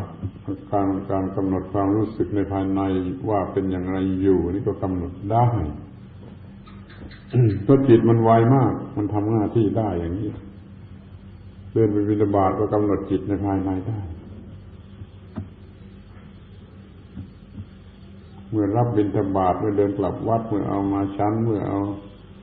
อะไรต่อไปเป็นลำดับทุกอิริยาบถขอให้รู้สึกตัวเองที่เป็นอัตภาพหนึ่งอัตภาพหนึ่งในภายในทุกขณะแห่งการปรุงแต่งเปลี่ยนแปลงของจิตเรารู้สึกอย่างไรอัตภาพก็จะเกิดขึ้นใหม่ตามความรู้สึกอันนั้นเรียกว่าเป็นอัตภาพชนิดนั้นหนึ่งอัตภาพซึ่งเราก็มีอัตภาพได้เป็นร้อยเป็นพันเป็นหมื่นก็ได้ในวันหนึ่งเราดูที่จิตเป็นอย่างไรนั่นคืออัตภาพหนึ่งอัตภาพหนึ่งมันก็อยู่ที่จิตมันก็อยู่ที่จิตดวงเดียวนั่นที่มันจะเปลี่ยนแปลงไปอย่างไรถูกปรุงแต่งไปอย่างไร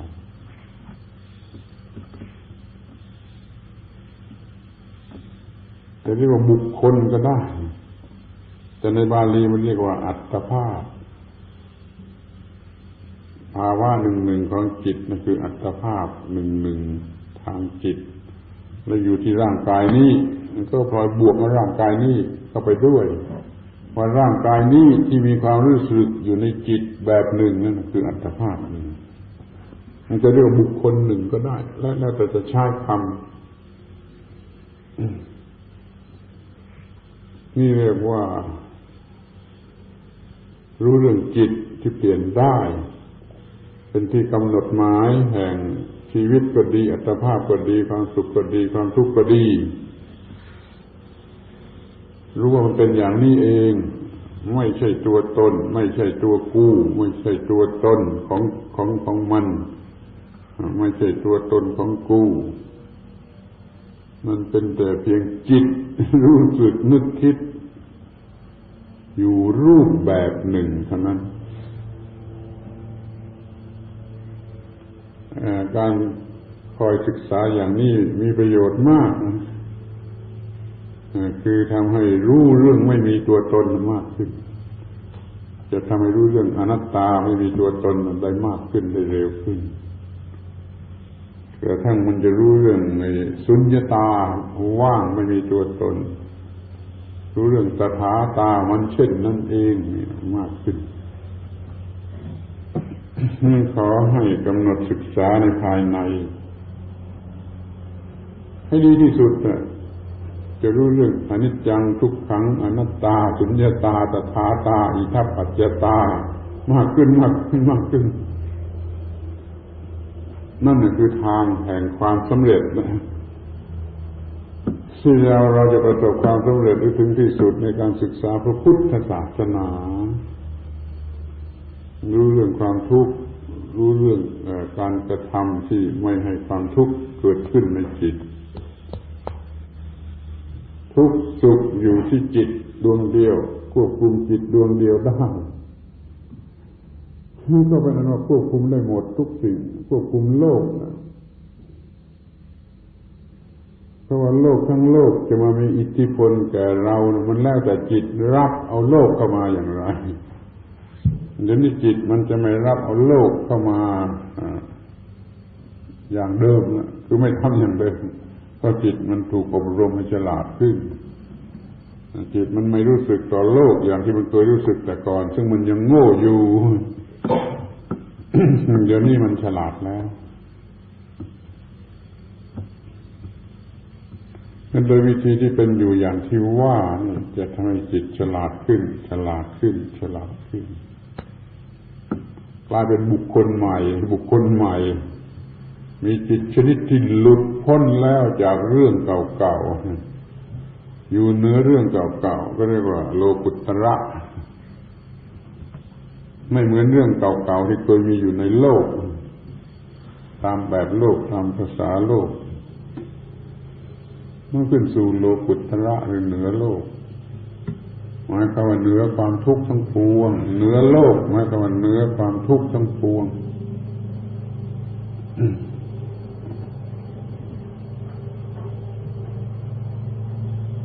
ไอ้คำพูดนี่มันอาจจะมากคำพูดมากอักษรมาก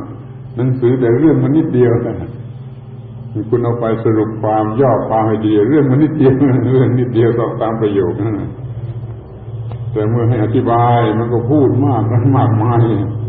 กี่ชั่วโมงก็มันเรื่องมันก็ยังคงนิดเดียวความสุขความทุกข์มันเกิดมาจากการที่ดำรงจิตไว้ผิดหรือดำรงจิตไว้ถูกเราตั้งจิตไว้ถูกหรือเราตั้งจิตไว้ผิดเราดำรงจิตไว้ถูกดำรงจิตไว้ผิดมันมีเท่านั้นดำรงจิตไว้ไม่ถูกมันเกิดความรู้สึกชนิดที่เราเรียกว่าความทุกข์ดำรงจิตไว้ถูกก็เกิดความรู้สึกชนิดที่ไม่มีความทุกข์แล้วเราชอบเรียกว่าความสุขเพราะเราติดยาฝิ่นความสุขกันนักมันเป็นเพียงสักว่าเช่นนั่นเองว่าอย่าสุขอย่าทุกข์กันนักมันสบายดีปกติอยู่ตรงกลางว่างไม่มีอะไรรบกวนก็สบายดี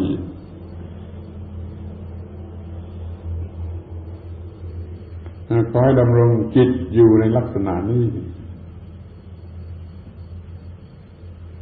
แล้วผมก็อยากจะย้ำทีว่าไปค้นเอาเองกันนะไปค้นเอาเองกันนะ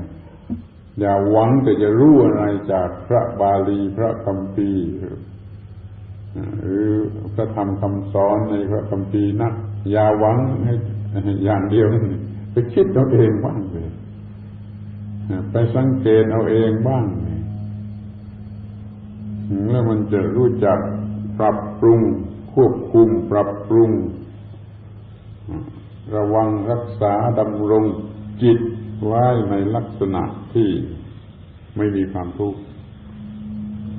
ถ้าคิดอย่างนี้ดำรงจิตไว้นี่มันเป็นทุกข์ก็อย่าเอามันสิอย่าเอามันสิเหมือนกับหมานอนตรงนี้ไม่สบายมันก็ขยับไปนอนตรงนู้นได้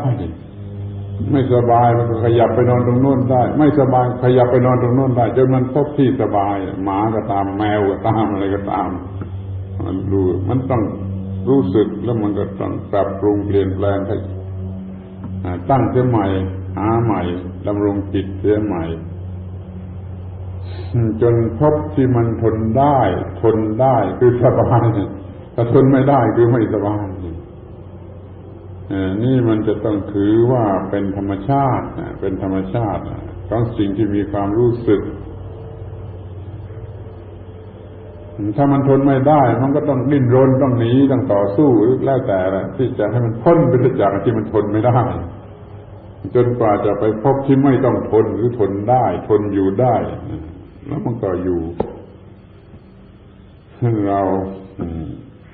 อาศัยหลักธรรมชาติอย่างนี้กันบ้างว่าถ้าอย่างนี้เป็นทุกข์ทนไม่ได้ก็เปลี่ยนด้วยเปลี่ยนแล้วคลำไปใหม่คลำไปใหม่ ไปทดลองใหม่จนพบว่าที่มันพอทนได้เอาเข้าไว้อย่างทำอย่างนี้เรื่อยๆไปมันจะพบดีขึ้นเราจัดของเราเองเพราะว่าไม่มีใครมารู้สึกของเราถ้าเราจะหวังพึ่งแต่ในหนังสือเราได้ยินคำแปลกๆแล้วก็จำไว้แล้วเราไม่เข้าใจว่าอะไร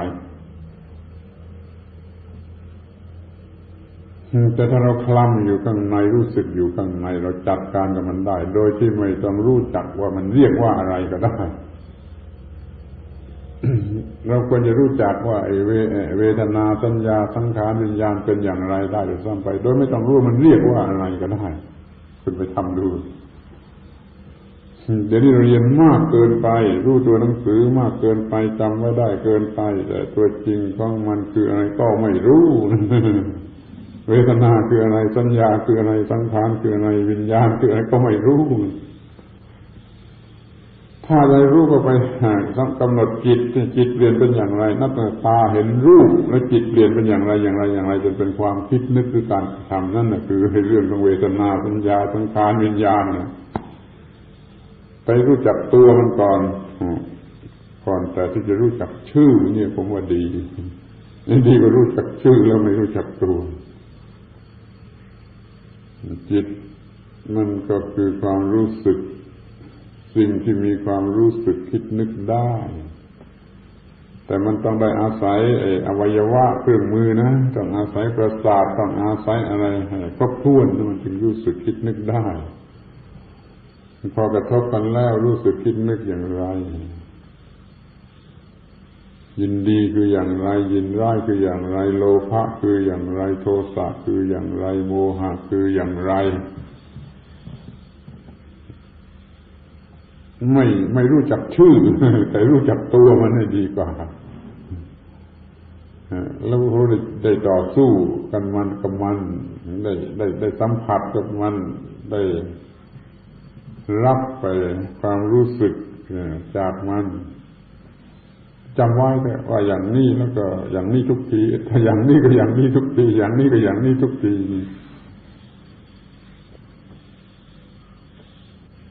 แล้วในที่สุดมันจะไปตรงกับที่มีอยู่ในคัมภีร์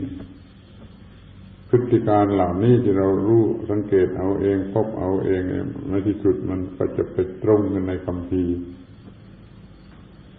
เราจะทำพร้อมๆไปก็ได้แต่ถ้าความรู้จริงไม่ต้องรู้เองจากข้างในมันจะจำได้จากคัมภีร์ไม่อาจจะรู้จักรูปเวทนาสัญญาสังขารวิญญาณหรือขันธ์ห้าได้จากคัมภีร์แต่รู้สึกจากข้างในจะสัมผัสมันเองในภายในอย่างไรเรียกว่าเวทนาอย่างไรเรียกว่าสัญญาอย่างไรเรียกว่าสังขารอย่างไรเรียกว่าวิญญาณให้รู้จักตัวจริงของมันเนี่ยเราจะรู้จักเรื่องจิตเรื่องของจิตธรรมชาติของจิตนี่อะไรทุกอย่างที่เกี่ยวกับจิตได้ถ้าเราไปท่องตัวหนังสืออย่างเรียนอภิธรรมเรียนอะไรมันก็วนเวียนอยู่นั่นแหละมันไม่รู้จักตัวจริงรู้จักแต่ชื่อจนเวียนหัวจนไม่มีประโยชน์อะไรเลย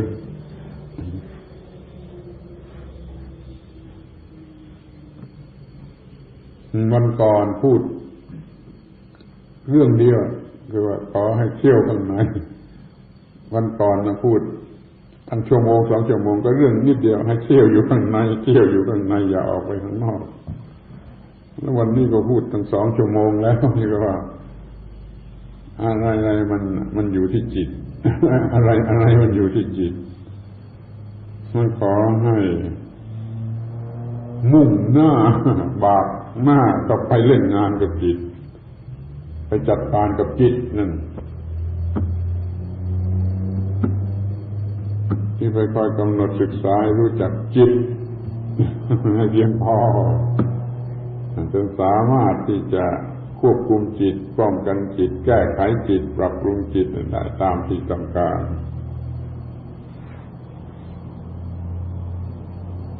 ชอบอยู่คนเดียวมากๆอยู่ด้วยความสงบสงัดมากๆ เหมือนกับพระพุทธเจ้าตรัสไว้ในสูตรที่ว่านั่นว่าเป็นพระโสดาบันแล้ว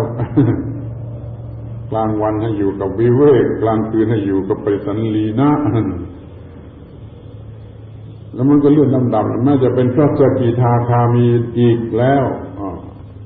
ได้อีกแล้วมันก็ต้องทำอย่างนั้นอีกพระสกิทาคามีก็ยังต้องทำแบบเดียวกันกลางวันอยู่กับวิเวกกลางคืนอยู่กับปริสันลีนะเป็นนาคามีก็เหมือนกันนะ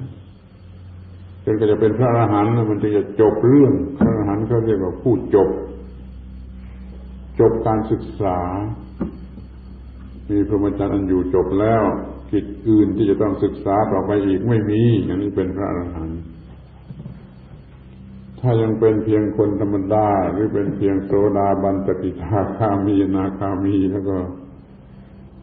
เข้าโรงเรียนจิตตะพึดเข้าโรงเรียนจิตตะพึดมีเวลาเมื่อไรก็เป็นเอากลางวันอยู่กับวิเวกกลางคืนอยู่กับปริสันลีนะเราคงทำไม่ได้ทั้ง24ชั่วโมงแต่ก็ให้มันได้มากชั่วโมงขึ้นแล้วกันอยู่กับวิเวกอยู่กับปริสันลีนะนั่นมันไม่ใช่ว่ามันนอนไม่ใช่มันนอนหลับสิจิตมันศึกษาเรื่อยจิตมันกำหนดศึกษาไปตามแบบของจิตเมื่อสงัดเมื่อวิเวกเดี๋ยวจิตมันปรับปรุงตัวเองตามแบบที่ว่ามีปราโมทย์มีปีติมีสุขมีปัสสัทธิมีสมาธิมียถาภูตญาณทัศนะ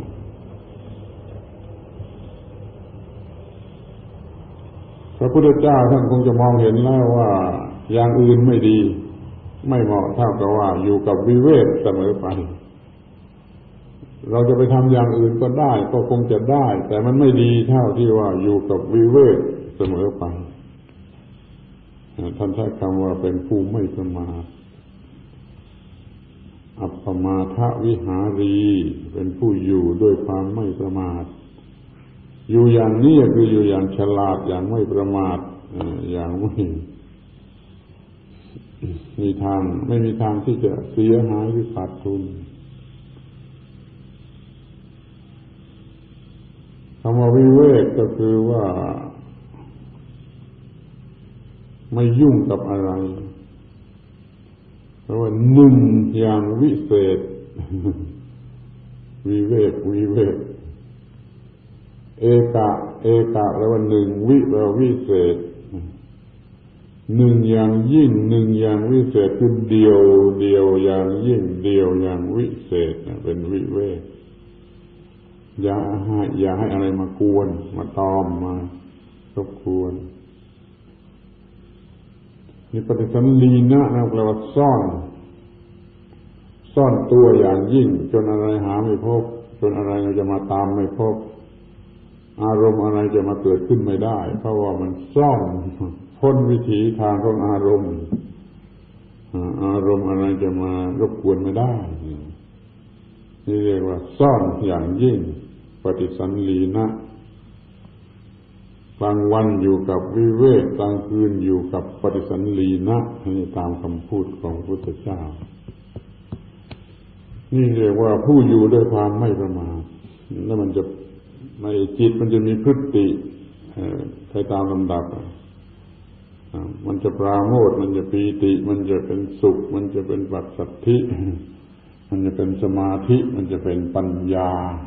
เพิ่มขึ้นความรู้เพิ่มขึ้นความรู้ที่ไม่เคยรู้มาก่อนมันจะรู้เพิ่มขึ้นทุกอย่างจะเรียกทุกอย่างขึ้นอยู่กับจิตเป็นหนึ่งจิตนั้นมีหนึ่งแล้วจะทำให้เป็นอะไรความทุกข์ก็อยู่ที่นั่นไม่ทุกข์ก็อยู่ที่นั่นมรรคผลนิพพานก็อยู่ที่นั่นนรกสวรรค์ก็อยู่ที่นั่นนรกสวรรค์ก็อยู่ที่จิตดวงเดียวมรรคผลนิพพานก็อยู่ที่จิตดวงเดียวทำให้ตามกฎเกณฑ์ของอิทัปปัจจตาต้องการอะไรก็ทำให้ถูกเทคนิคของมันคืออิทัปปัจจตา แล้วมันก็จะได้ตามที่เราต้องการจะเอานรกก็ได้จะเอาสวรรค์ก็ได้จะเอาธรรมดาก็ได้เอามรรคผลนิพพานก็ได้เอาออกมาได้จากจิตดวงเดียว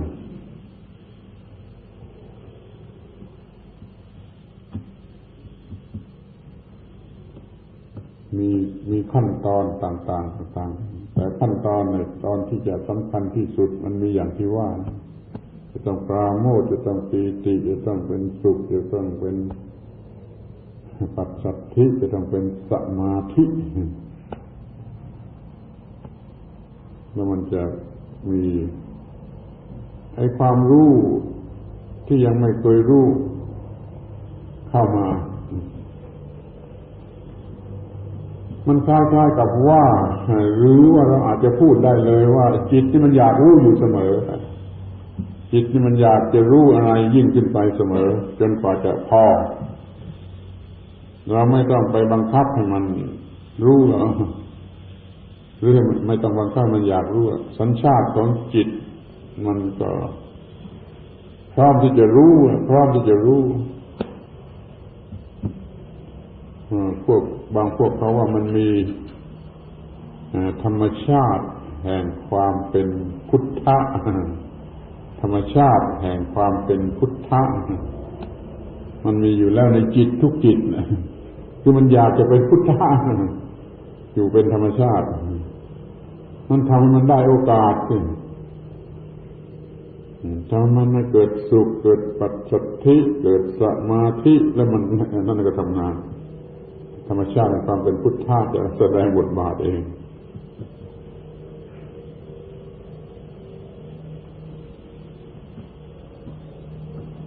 ความอยากจะถึงจุดสูงสุดนึกดูว่ามันจะเป็นในธรรมชาติของสิ่งทั้งปวงสิ่งที่มีชีวิตรู้สึกคิดนึกได้สิ่งที่มีความรู้สึกได้มันจะรู้สึกเป็นทางเดียวมันจะไปถึงที่สุดเสมอจิตนี้ก็เหมือนกันเราพยายามให้โอกาสเป็นอยู่ให้ถูกต้องตามกฎของธรรมชาติที่จิตมันจะไปสูงสุดของมันได้ทั้งวันทั้งคืนทั้งวันทั้งคืนทำให้จิตมันได้โอกาสที่จะไปถึงที่สุดสูงสุดของมันได้เรียกว่าถูกนี่สรุปความกันทีว่าอะไรทั้งหมดที่มันรวมอยู่ที่สิ่งเดียวคือจิตแต่ว่าทำกับมันยากหน่อยเพราะมันเร็วยิ่งกว่าสายฟ้าแลบรู้ไว้ด้วยเราต้องมีวิธีป้องกันหรือจัดการให้มันต้องไปอย่างนั้นให้มันต้องเป็นไปอย่างที่เราต้องการให้มันเร็วยิ่งกว่าสายฟ้าแลบมันก็ต้องไปอย่างที่เราจัดให้แล้วใครจัดให้มันก็คือจิตอีกเหมือนกันนี่เรื่องที่ตลกมันไม่มีอะไรนอกจากจิตมันจะฉลาดก็จิตจะโง่ก็จิตแล้วก็จิตดวงนั้นนะครับว่าจิตมันเร็วถึงขนาดอย่างนี้จิตที่เป็นจิตโง่ก็ดวงนี้จิตดวงนี้จิตที่ฉลาดก็จิตดวงนี้จิตที่รู้จักเฉลียวก็จิตดวงนี้จิตที่รู้จักทำใหม่ตั้งต้นใหม่ก็จิตดวงนี้ความเร็วของมันจนมันคนเดียวแสดงละครได้ทุกบทเลยเนี่ยเร็วอย่างที่กำหนดไม่ทันละหุโสวัตเตคันโนขณะจิตขณะนี้คือขณะจิตซึ่งเขาก็พูดเปรียบเทียบไว้ในบาลีในอัตถกถาว่าเร็วเหมือนเท่าฟ้าแลบเร็วเท่าสายฟ้าแลบแต่เราก็ยังจัดการได้เป็นเรื่องตลกสิ้นดีจิตดวงนั้นนะที่มันเป็นจิตโง่จิตดวงนั้นที่เป็นฉลาดและไอ้ความรู้สึกโง่มันเป็นทุกข์ความรู้สึกที่ฉลาดก็ไม่ต้องเกิดทุกข์นี่มันจะรู้จักเป็นแต่ฝ่ายฉลาด ไม่รู้จักเป็นไปฝ่ายโง่หน้าหัวจิตดวงนั้นไม่ใช่ดวงอื่นแล้วแต่อะไรเข้าไปประกอบมันก็เป็นจิตชนิดหนึ่งจิตชนิดหนึ่งจิตชนิดหนึ่งแล้วแต่ว่าอะไรจะเข้าไปประกอบกับมันที่อะไรที่ไปเข้าประกอบมันก็จับของมันเองความรู้หรือปัญญาสติสัมปชัญญะความรู้สึกเข็ดหลาบรู้สึกกลัวบาปรู้สึกไม่อยากจะทำซ้ำอีกมันก็จิตดวงนั้นความรู้สึกที่เกิดขึ้นกับจิตดวงนั้นเมื่อมันทำอย่างนี้แล้วมันก็ไม่ทำอย่างนั้นมันก็ทำแต่อย่างนี้มันก็เจริญไปในทางที่ต้องการที่ไม่เป็นทุกข์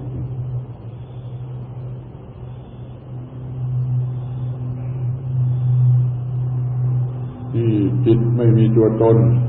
จิตเป็นสักว่าจิตเป็นสักว่าจิตไม่ใช่ตัวตนแต่พอเราพูดการอย่างนี้ก็ต้องพูดอย่างมีตัวตนว่าเราจัดจิตเราเป็นเจ้าของจิตเราจัดจิตเราฝึกฝนจิตที่แท้จิตฝึกฝนจิตแต่เราพูดว่าเราฝึกฝนจิต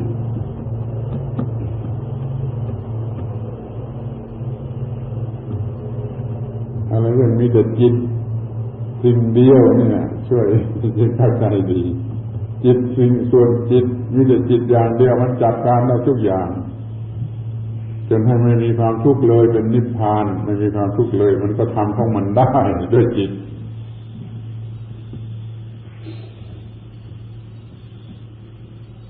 จิตเท่านั้นสักแต่จิตเท่านั้นแล้วมันก็น่าหัวที่ว่ามันแสดงละครเพราะมันได้เองทุกชนิดทุกฉากทุกชนิดเร็วจนกำหนดให้ทำแล้วไม่ต้องมีใครมาช่วยความเจริญของมันเองถ้าไม่รู้จักว่าควรจะทำอย่างไรมันก็ทำของมันเอง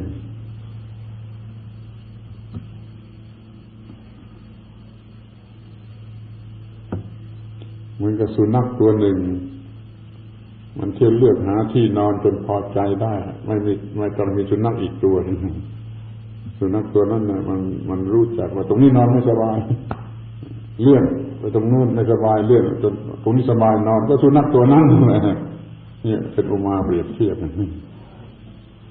เกี่ยวกับจิตแล้วผมก็รู้สึกเหนื่อย2 ชั่วโมงแล้วเวลาก็พอดีก็จะปิดประชุมเสียทีให้ได้ไปถึงกุฏิก่อนไฟดับเข้ามาในห้องนี้ผมอยากจะขอร้องสักอย่างหนึ่งให้คุณกล้าคิดกล้าเชื่อว่าถ้าเราอย่าเลวไหลเราจะทำงานได้มากจนเขาไม่เชื่อว่าคนเดียวทำมีพระก็บอกว่าหลายคนที่เข้ามาดูแล้วก็บอกไม่เชื่อว่าคนเดียวทำหนังสือเหล่านี้เนี่ยบอกว่าคนเดียวทำเพราะไม่เลวไหลมีโอกาสเมื่อไรทำมีโอกาสเมื่อไรทำไม่เลวไหลไม่บิดพลิ้วนี่ทำมาเลยแล้วมันก็จะได้มากขนาดที่เขาไม่เชื่อว่าคนเดียวทำที่จริงมันเป็นผลงานของสัก25 ปีนะที่นี่ไม่ใช่ถึง50 ปีเพราะว่าไอ้25 ปีตอนแรกมันไม่ได้เก็บไม่ได้มันไม่มีเครื่องบันทึกเสียงบ้างมันไม่อาจจะเก็บไว้ได้